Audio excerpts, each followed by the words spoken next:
ஒரு மன்னனோட தியாகமே ஒளிஞ்சிருக்கு. எதுக்காக தெரியுமா? ஒரு தமிழ் இலக்கிய படைப்புக்காக. நந்திவர்ம பல்லவன்னு ஒரு மன்னன். அவனோட எதிரியே அவனை பழிச்சு நந்தி களம்பகம்னு ஒரு நூல் எழுதுறான். ஆனா அதை வெளியிட ஒரு கண்டிஷன் என்ன தெரியுமா? அந்த மன்னன் உயிரோட எரியற தன் சிதையில உட்காரணும். யோசிச்சு பாருங்க.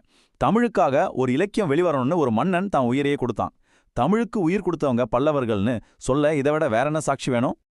அது மட்டும் இல்ல, காஞ்சிய தெக்கின் ஆக்ஸ்போர்ட் ஆக்குனது, பட்டுப்பாதையை நம்ம ஊர் வரைக்கும் கொண்டு வந்தது, இன்னைக்கு நம்ம பேசுற ஜூரி சிஸ்டம் மாதிரி ஒரு நீதி அமைப்பை அப்பவே உருவாக்குனது, ஏன் தங்களோட நாணயங்கள்ல கூட தமிழ் எழுத்துக்களை பொறிச்சு பெருமை சேர்த்ததுன்னு அவங்க செஞ்சதெல்லாம் 1-2 இல்ல.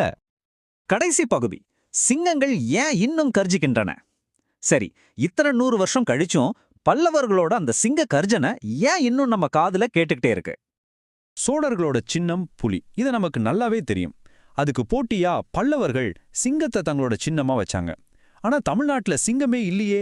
அது அவங்களுக்கு ஒரு விஷயமே இல்ல. புலிக்கு ஈக்குவலா ஒரு பவர்ஃபுல் சிம்பிள் வேணும், அவ்வளோதான். இது வெறும் சின்னம் இல்ல, அவங்களோட போட்டி மனப்பான்மைக்கான அடையாளம்.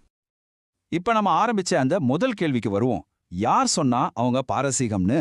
எந்த வரலாற்று அறிஞர் முதல்ல இதை எழுதினாரோ அவரே தன்னோட புக்கோட 3வது எடிஷன்ல நான் சொன்னது தப்பு, பல்லவர்கள் தென்னாட்டை சேர்ந்தவங்க தான் அப்படின்னு ஒப்புக்கிட்டார். ஆதாரம் இவ்வளவு தெளிவா இருந்தாலும் சில கட்டுக்கதைகள் மட்டும் சகாவரம் வாங்கிடுது இல்லையா?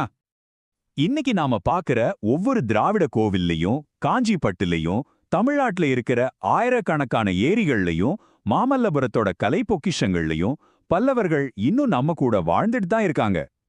பல்லவர்களோட கதை நமக்கு ஒண்ணு மட்டும் தெளிவா சொல்லுது.